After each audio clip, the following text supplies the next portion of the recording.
Ininspeksyon ni Pangulong Bongbong Marcos ang Tripa de Gallina pumping station sa Pasay. Anya malaking problema talaga ang sandamakmak na basura kaya bumabaha.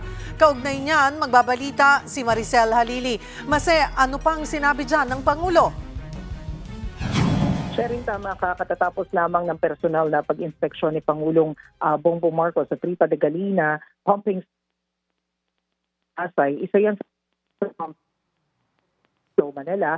Sa tayanga ng MMDA, umaabot ng palaking dump truck yung dami ng mga basura na nakukulekta kada araw.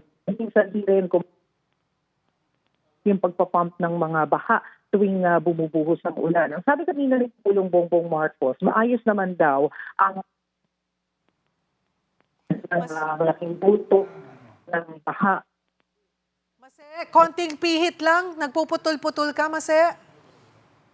Oo, Cheryl, problemado kasi talaga yung problemado kasi talaga yung signal dito sa Malacanang. But anyway, hopefully malinaw na yung ating report.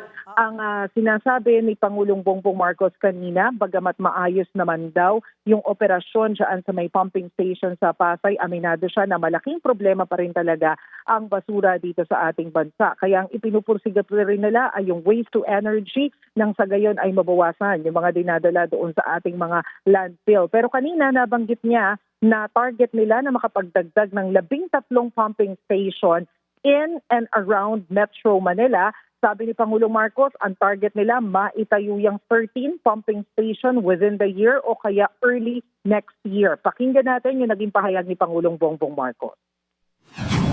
Kailangan natin tugunan yung problema sa basura. And that's what we are trying to attend to now with our waste to energy programs. As long as the financing is fixed and is available, I think we will be able to put those into action by next year.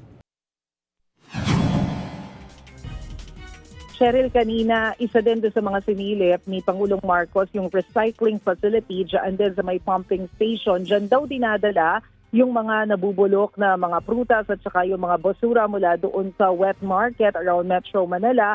Nire-recycle yan para maging pataba sa lupa. Yung iba ginagawa nilang paso para kahit paano daw ay mabawasan din yung bulto ng basura na kinukuha nila dyan at pinadala sa iba't ibang mga landfill. Cheryl?